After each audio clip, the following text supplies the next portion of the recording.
Hi hello welcome to Minu's kitchen. നമ്മളിന്നൊരു sweet recipe ആയിട്ടാണ് വന്നിട്ടുള്ളത്. ഒരു ക്രഞ്ചി ആയിട്ടുള്ളൊരു സേമിയ കപ്പാണ് ഇന്ന് ചെയ്യാൻ പോണത്. അപ്പോൾ ഇതിൻ്റെ കൂടെ ഒരു ക്രീമി ആയിട്ടുള്ളൊരു ഫില്ലിങ്ങും കൂടെ നമ്മളിന്ന് ഉണ്ടാക്കുന്നുണ്ട്. എല്ലാവർക്കും സിമ്പിളായിട്ട് വീട്ടിൽ തന്നെ ഉണ്ടാക്കാൻ പറ്റിയിട്ടുള്ള നല്ലൊരു റെസിപ്പിയാണിത്. അപ്പോൾ നമുക്ക് നേരെ വീഡിയോയിലേക്ക് പോകാം. ഫസ്റ്റ് തന്നെ സേമിയ കപ്പ് റെഡിയാക്കാൻ വേണ്ടിയിട്ട് ഒരു പാൻ വെച്ച് കൊടുത്തിട്ടുണ്ട്. ഫ്ലെയിം ഒന്ന് കത്തിച്ചു കൊടുത്തു. പാൻ ഒന്ന് ചൂടായപ്പോൾ ഇതിലേക്ക് 1 ടേബിൾ സ്പൂൺ നെയ്യ് ചേർത്ത് കൊടുത്തിട്ടുണ്ട്. ഇനി നെയ്യൊന്ന് മെൽറ്റ് ആവട്ടെ. അങ്ങനെ നെയ്യ് മെൽറ്റ് ആയപ്പോൾ ഞാൻ ഇതിലേക്ക് 2 കപ്പ് സേമിയാണ് എടുത്തിട്ടുള്ളത്. ഞാനിപ്പോൾ നമ്മൾ സാധാ യൂസ് ചെയ്യുന്ന സേമിയനെയാണ് എടുത്തിട്ടുള്ളത്. നിങ്ങൾക്ക് ഇതിന് പകരം ഏത് ടൈപ്പ് സേമിയയും യൂസ് ചെയ്യാവുന്നതാണ്. ഇനി നന്നായിട്ടൊന്ന് വറുത്തെടുക്കുക. ഇപ്പോൾ നിങ്ങളെ കയ്യിൽ ഓൾറെഡി വറുത്തിട്ടുള്ള സേമിയ ആണെന്നുണ്ടെങ്കിലും കുഴപ്പമില്ല. ഇതേപോലെ തന്നെ നമ്മൾ ആദ്യം വറുത്ത സേമിയ ആണെന്നുണ്ടെങ്കിലും നെയ്യ് തന്നെ റോസ്റ്റ് ചെയ്തെടുക്കണം. നല്ലോണം റോസ്റ്റ് ചെയ്തെടുക്കണം. അപ്പോഴേ ഇത് കറക്റ്റായിട്ട് നമുക്ക് ക്രഞ്ച് ആയിട്ടുള്ള കപ്പ് നമുക്ക് ഉണ്ടാക്കാൻ പറ്റുള്ളൂ. അപ്പോൾ നല്ലോണം ബ്രൗൺ കളർ ആയിട്ടുണ്ട്, നല്ല ക്രിസ്പി ആയിട്ടൊക്കെ വന്നിട്ടുണ്ട്. ഇത്രയും മതിയാവും. ഇനി ഇതിലേക്ക് ഒരു 2 ടേബിൾ സ്പൂൺ മാത്രം വെള്ളം ചേർത്ത് കൊടുക്കുന്നുണ്ട്. ഒന്ന് മിക്സ് ആക്കി കൊടുക്കുക. പിന്നെ 1/2 ടീസ്പൂൺ ഏലക്ക പൊടിച്ചതും കൂടെ ചേർത്തിട്ടുണ്ട്. ഇനി ഇതിലേക്ക് മിൽക്ക് മെയ്ഡ് ചേർത്ത് കൊടുക്കുന്നുണ്ട്. മിൽക്ക് മെയ്ഡാണ് നമ്മളിതിൽ ബൈൻഡിങ് ഏജന്റ് ആയിട്ട് യൂസ് ചെയ്യുന്നത്. അപ്പോൾ ഒരു 6 മുതൽ 7 ടേബിൾ സ്പൂൺ വരെ ചേർത്ത് കൊടുക്കണം. മിൽക്ക് മെയ്ഡ് കുറഞ്ഞു പോയാൽ എന്താ സംഭവിക്കുക വെച്ചാൽ നമ്മൾ കപ്പ് റെഡിയാക്കുന്ന സമയത്ത് കറക്റ്റായിട്ട് കിട്ടില്ല. അത് ചിലപ്പോൾ മുറിഞ്ഞു പോകാനൊക്കെ ചാൻസസ് ഉണ്ട്. അപ്പം ഞാൻ 2 കപ്പ് സേമിയക്ക് ഒരു 6.5 ടേബിൾ സ്പൂൺ മിൽക്ക് മെയ്ഡാണ് ചേർത്തിട്ടുള്ളത്. അപ്പോൾ നമ്മൾ ഉണ്ടാക്കി വെച്ചിട്ടുള്ള സേമിയ അത്യാവശ്യം ചൂടാറിയിട്ടുണ്ട്. നല്ലോണം ചൂടാറാൻ നിൽക്കരുത്. നല്ലോണം ചൂടാറി കഴിഞ്ഞാൽ നമ്മൾ കപ്പ് റെഡിയാക്കാൻ കുറച്ചൊരു ബുദ്ധിമുട്ടായിരിക്കും ഷേപ്പ് ചെയ്യാനൊക്കെ. അപ്പം അത്യാവശ്യം ചെറിയൊരു ചൂടിൽ വേണം ഇത് ചെയ്തെടുക്കാനായിട്ട്. ഇപ്പം ഞാൻ ഇതുപോലത്തുള്ള സിലിക്കോൺ മോൾഡിലാണ് ഇപ്പം ചെയ്ത് കാണിക്കുന്നത്. ഇതന്നെ വേണമെന്നൊന്നുമില്ല. ഇതിന് പകരം നമ്മളെ വീട്ടിലുള്ള ഇതുപോലത്തെ ബൗളോ സ്റ്റീലിൻ്റെ ബൗളോ എന്തായാലും യൂസ് ചെയ്യാവുന്നതാണ്. ഇപ്പം ഞാൻ ഗ്ലാസിൻ്റെ ബൗളും ചെയ്ത് കാണിക്കുന്നുണ്ട്.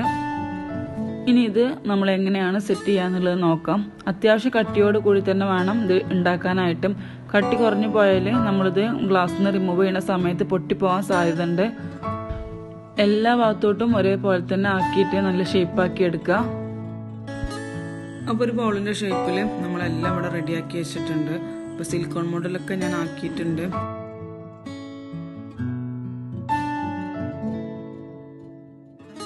ഇനി ഇത് 1/2 മണിക്കൂർ നമുക്കൊന്ന് ഫ്രിഡ്ജിലോട്ട് വെക്കാം. ആ ഒരു സമയം കൊണ്ട് നമുക്കിതിന് വേണ്ടിയിട്ടുള്ളൊരു ഫില്ലിങ് റെഡിയാക്കണം. അപ്പോൾ ഞാനിവിടെ 1 ടേബിൾ സ്പൂൺ കോൺഫ്ലോർ ആണ് എടുത്തിട്ടുള്ളത്. പാൽപ്പൊടിയാണ് ചേർത്ത് കൊടുക്കുന്നത്. 2 ടേബിൾ സ്പൂൺ പാൽപ്പൊടിയാണ് ക്രീമിന് വേണ്ടിയിട്ട് നമ്മൾ യൂസ് ചെയ്യുന്നത്.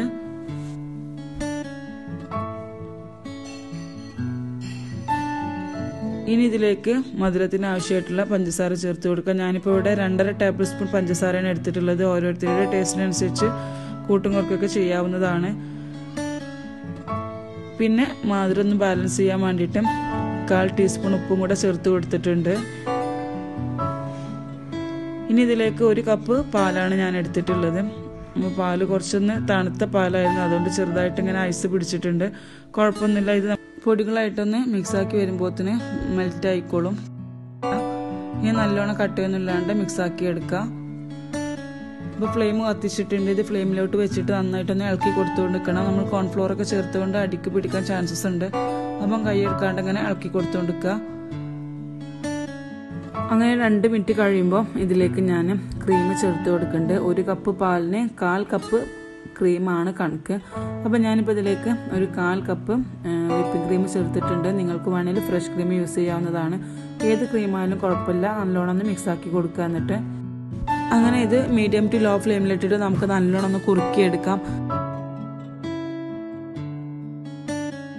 ഈ ഒരു സമയത്ത് ഇതിലേക്ക് ഒരു 1/4 ടീസ്പൂണ് ഏലക്ക പൊടിച്ചത് ചേർത്ത് കൊടുക്കുക. നിങ്ങൾക്ക് ഏലക്ക പൊടിച്ചതിന് പകരം വേണമെങ്കിൽ വാനില എസൻസ് ചേർത്ത് കൊടുത്താലും മതി. പിന്നെ ഞാൻ കുറച്ച് നട്ട്സ് ചോപ്പ് ചെയ്ത് ചേർത്ത് കൊടുക്കുന്നുണ്ട്. നട്ട്സ് ചേർത്ത് കൊടുക്കണം നിർബന്ധമൊന്നുമില്ല, എന്നാലും ചേർത്ത് കഴിഞ്ഞാൽ നല്ലൊരു ടേസ്റ്റും കൂടെയാണ്. ഇനി നന്നായിട്ടൊന്ന് മിക്സാക്കി കൊടുക്കുക. ഇനി ഇതൊന്ന് അത്യാവശ്യം ഒന്ന് കുറുകി വരുന്നത് വരെ ഒന്ന് ഇളക്കി കൊടുത്തുകൊണ്ടിരിക്കുക. ഒരു 10 മിനിറ്റ് മീഡിയം ടു ലോ ഫ്ലെയിമിൽ വെച്ചിട്ട് ഇങ്ങനെ ഇളക്കി കൊടുത്തുകൊണ്ടിരുന്നാൽ മതി. പിന്നെ നല്ലോണം കുറുകി വറ്റി ആ ഒരു പാകത്തിലേക്ക് എത്തുന്നത് വരെയൊന്നും ഇളക്കി കൊടുത്ത് വെയിറ്റ് ഒന്നും ചെയ്യേണ്ട ആവശ്യമില്ല. നമുക്ക് കാണുമ്പോൾ തന്നെ ഒരു മനസ്സിലാവണം അത്യാവശ്യം കുറുകി വന്നിട്ടുണ്ട് എന്നുള്ളത്. ആ ഒരു സമയത്ത് നമുക്ക് ഫ്ലെയിം ഓഫ് ചെയ്യാം. ഒരു മീഡിയം ഫ്ലെയിമിൽ 10 മിനിറ്റ് ഒക്കെ ആയപ്പോൾ അത്യാവശ്യമൊക്കെ ഒന്ന് കട്ടിയായിട്ട് വന്നിട്ടുണ്ട്. ഇത്രയും മതിയാവും. ഇനി ഫ്ലെയിം ഓഫ് ചെയ്യാം. അങ്ങനെ ചൂടായി വന്നപ്പോൾ ക്രീം ഇവിടെ നല്ലോണം കട്ടിയായിട്ട് കിട്ടിയിട്ടുണ്ട്. ഈ ഒരു പാകത്തിൽ വേണം നമ്മൾ ക്രീം റെഡിയാക്കാനായിട്ട്. ഇതൊരു സൈഡിലേക്ക് മാറ്റി വെച്ചിട്ട് നമ്മൾ നേരത്തെ റെഡിയാക്കി വെച്ചിട്ടുള്ള കപ്പിന്റെ കാര്യം നോക്കാം. ഇപ്പോൾ ഒരു അരമണിക്കൂർ കഴിഞ്ഞതിന് ശേഷം നമ്മൾ ഉണ്ടാക്കി വെച്ചിട്ടുള്ള കപ്പ് ഫ്രിഡ്ജിൽ നിന്ന് പുറത്തെടുത്തിട്ടുണ്ട്. അപ്പോൾ നല്ലോണം സെറ്റായിട്ട് കിട്ടിയിട്ടൊക്കെ ഉണ്ട്. ഇനി ഇത് ഓരോന്നും നമുക്കൊന്ന് റിമൂവ് ചെയ്യാം.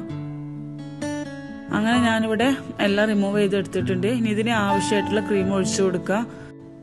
കപ്പിൽ അത്യാവശ്യം ക്രീം ഉണ്ടായിക്കോട്ടെ, അപ്പോഴാണ് ഇത് കഴിക്കാൻ നല്ല ടേസ്റ്റ് ഉണ്ടാവുക. അപ്പം ഞാനിവിടെ ആവശ്യത്തിന് ക്രീം ഒഴിച്ചിട്ടുണ്ട്.